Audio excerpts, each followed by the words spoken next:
un médico a través de la maternidad, donde hay asepsia, hay cuidado, hay aseo.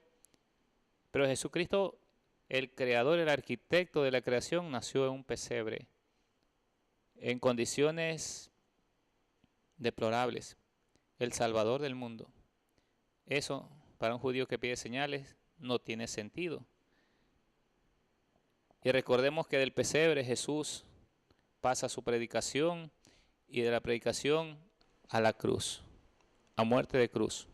Y ahora de la cruz pasa a ti, pasa a mí. Él quiere que nosotros le abramos nuestro corazón, que le permitamos entrar a nuestras vidas, pues esa locura que pierde a los judíos que no vieron las señales que esperaban, esa locura que pierde a los sabios, a los griegos que pedían sabiduría, esa es la locura que vivimos los cristianos.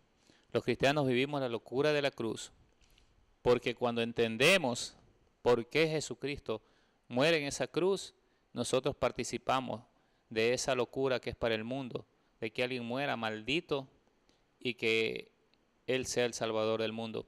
Sí, Él se hizo maldito por ti y por mí. Él no pecó, mas fue cargado de nuestros pecados. Él no debía padecer en su santidad y su perfección, no tenía culpa. Mas tu culpa y mi culpa fue depositada en Él. Y por su llaga nosotros fuimos curados. Y por su sangre hemos sido limpiados. Una sangre que fue derramada cuando fue colgada en el madero, en el monte llamado Calavera, conocido como el Gólgota, que traducido es calavera. En ese monte Jesucristo derrama su sangre. Él es el Cordero inmolado, el Cordero Pascual, el Cordero que Dios nos da a la humanidad, para que, hecho ese sacrificio por Jesucristo de Nazaret, no se necesite más sacrificios, no se necesite más corderos, no se necesite más becerros. En el tiempo de la ley, para expiar o para pagar los pecados o para cubrir los pecados, era necesario que muera un animal inocente para que nuestra culpa sea depositada sobre el animal, y esa sangre era rociada sobre el pueblo. Y Dios predestina a Jesucristo desde la eternidad para que sea nuestro Salvador. Dios le dice al hombre, después de que se da cuenta que ha caído en pecado, al hombre y a la mujer, le promete y le da una buena nueva en Génesis 3:15 y 16, le habla diciéndole a la serpiente, o sea, a Satanás: pondré enemistad entre tu simiente y la simiente de la mujer. Hay una enemistad, hermanos, entre los hijos de Dios, la simiente de la mujer, la simiente que a través de la mujer vino Cristo. Y cuando hablamos de mujer, también hablamos de iglesia. La simiente de Cristo tiene una enemistad con la simiente del mundo, los seguidores de Satanás. Pues antes yo le servía al enemigo en el pecado. Y cuando Cristo llega a mi vida y me saca de esas tinieblas su luz admirable, su luz inaccesible, se formó una enemistad entre los que seguían sirviendo a Satanás y en mi vida reinando Jesucristo. Por lo tanto, las viejas amistades quedaron a un lado, las palabras de doble sentido quedaron a un lado. Es momento de retirarse cuando hay doble sentido, cuando hay bromas que no tienen nada de sano, porque se dio una enemistad. Cuando las personas comienzan a tomar, a participar de las cosas de donde Dios me sacó, lo que puedo decirles es que Cristo los ama, que se arrepientan y que salgan de ahí, pero yo tengo que retirarme. Eso ha sucedido, hermanos, cuando he llegado a visitar a mi familia y han comenzado a ingerir alcohol. Y les he dicho, si ustedes quieren seguir, yo no voy a intervenir en su libertad, pero sí les voy a decir que necesitan arrepentirse y que a Dios no le agrada que nos embriaguemos. Su palabra dice que los borrachos no entrarán al reino de los cielos. Y ha sido el momento de retirarme. Hoy por hoy mi familia entiende y cuando llego los veo que esconden las botellas, que no toman y me agrada. Le doy gracias a Dios porque no es que me temen a mí, no. Es el poder de Dios que ha sido depositado en mi vida y que está actuando a través de mi vida. Hermanos, el poder que hay a través de la muerte de Cristo Jesús en la cruz del Calvario es un poder infinito. Hay poder en la sangre de Cristo, poder redentor, un poder que te limpia de toda culpa. Cuando tú recibes a Jesucristo, cuando tú te dejas bañar con su sangre, limpiar con su sangre, tú eres salvo. Y es a lo que te invita hoy Jesucristo, a que te reconcilies con Él, a que lo recibas a Él, porque Él quiere limpiarte con su sangre. Y Él quiere que sepas que Él tomó tu lugar y mi lugar en la cruz del Calvario. Nosotros éramos los que teníamos que ir a una muerte cruenta por ser pecadores, porque la paga del pecado es la muerte, pero hubo alguien que nos amó desde la eternidad, que estuvimos en sus pensamientos en la cruz del Calvario. Y tú te puedes preguntar, ¿cómo es posible si yo no nacía cuando Él murió? Pero Dios es eterno, a Dios no le limita el tiempo, como a ti y a mí nos limita el tiempo y el espacio, a Dios no. En ese momento, en la cruz del Calvario, Jesucristo te tenía en la memoria y me tenía en la memoria también. Y decía, por Él muero, por ellos muero, por ellos doy mi vida. Por eso dice en su palabra nuestro Señor en el Evangelio de San Juan 3:16, porque de tal manera amó Dios al mundo que envió a su Hijo, que nos ha dado a su Hijo para que nadie se pierda, mas todos tengan vida eterna. La voluntad de Dios Padre es que todos tengamos vida eterna, que todos lleguemos al arrepentimiento, que todos entremos en el plan de la salvación, en el plan de Dios. Dios quiere que seamos salvos. Dios no quiere condenarnos. Jesucristo dijo, yo no he venido al mundo a condenarlo. He venido para salvar al mundo. He venido para que reciban vida y que tengan vida en abundancia. Jesucristo quiere darte vida, vida eterna. Si tú lo recibes, si tú te reconcilias con Él, Él te perdona, Él está dispuesto a perdonarte. Tienes que arrepentirte de los pecados que has cometido. Es una locura pensar que a través de un madero de la muerte, que se da a través de un madero, de un objeto en el que era calificado la persona como maldito, a través de ese objeto, ese instrumento que utiliza Dios, y en ese objeto va su Hijo. Ahí nos da a entender que ese era nuestro lugar, el lugar de la maldición, el lugar del pecado. Jesucristo no se lo merecía, pero Él lo hizo con amor. Él le dijo, Padre, hágase en mí según sea tu palabra, no como mi voluntad. Nos está enseñando nuestro Señor a que nosotros nos sometamos a la voluntad del Padre Eterno y que siempre le digamos, Señor, que se haga tu voluntad, no la mía. Recuerda que predicar hoy en día de la cruz para aquel que no conoce a Jesucristo pierde sentido. Pero si lee la Biblia y si escucha más de Cristo Jesús va a entender por qué. Va a entender por qué a través de una muerte de cruz tenemos redención y tenemos salvación.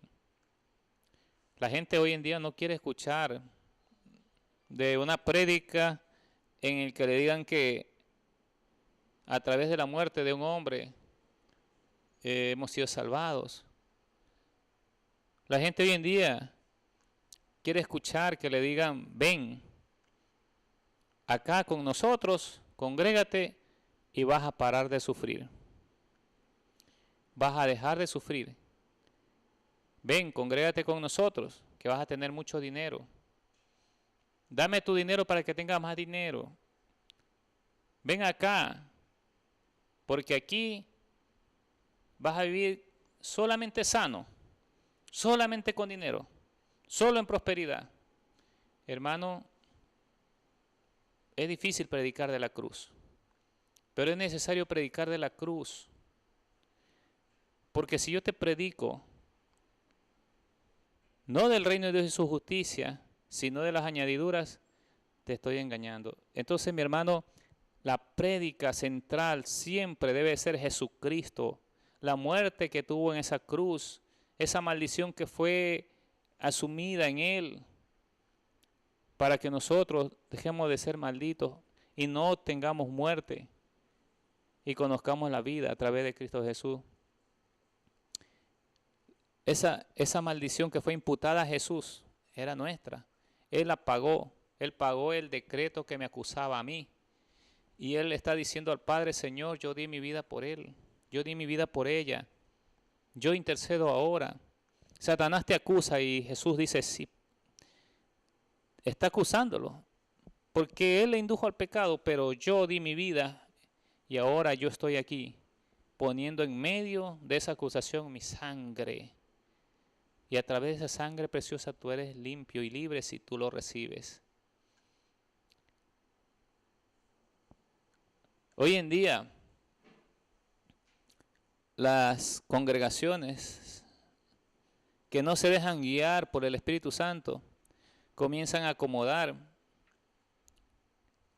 el método de llevar un mensaje y se dejan arrastrar hacia un método del mundo. Tenemos que tener cuidado, porque aquí no hay otro método ni otro mensaje que no sea el Evangelio, sino la Santa Escritura. La prédica central de toda la Biblia, desde el Génesis hasta el Apocalipsis, es Jesucristo de Nazaret. Y la gloria en las Escrituras es dada a Jehová de los ejércitos. No hay otro mensaje fuera de este. No hay mensajes nuevos que no sea el Evangelio, las buenas nuevas. Fuera de eso, hermano, no tengo nada que predicarte. No tengo que predicarte una nueva experiencia, un nuevo mensaje, una nueva revelación que Dios me ha dado. No, aquí en la Escritura, en la Biblia, está el mensaje que necesitas tú y el mensaje que necesito yo.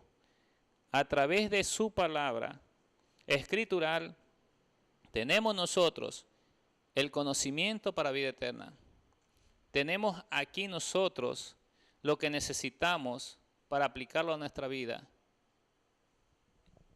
Del mensaje de la cruz se comienza hablando desde el Génesis. Dios habla de que vendrá una simiente que va a ser enemiga de la simiente de la serpiente o enemiga de la simiente de Satanás. Y Dios nos provee de la salvación desde el Génesis. Y a través de los tiempos, en el escenario bíblico, se ve la presencia de Jesucristo. Si tú lees con detenimiento, escudriñas las Escrituras, vas a encontrar a Jesucristo actuando en varios pasajes bíblicos. Nunca ha estado fuera de los escritos bíblicos Jesús. Recuerda que Él es el arquitecto de la creación. Él no es creado. San Juan en el capítulo 1 especifica que Él es el arquitecto de la creación, que sin Él nada hubiese sido hecho. Él es la palabra. Él es el verbo. Él es el verbo hecho carne. Es la palabra de Dios. Es Dios hablando al hombre. Es el poder de Dios. Hermano, la verdad que tú necesitas saber está en las Escrituras. La verdad que tú necesitas vivir está en la Biblia. Y la verdad es Jesús de Nazaret.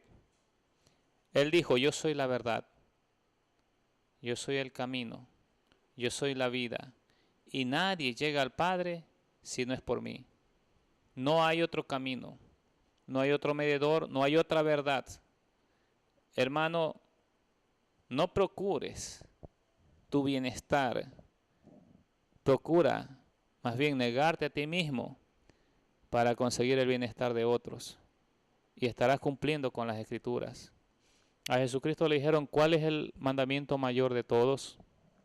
Se lo preguntaron los religiosos de la época, que conocían la palabra de que había hasta ese entonces en el Antiguo Testamento, la Torá.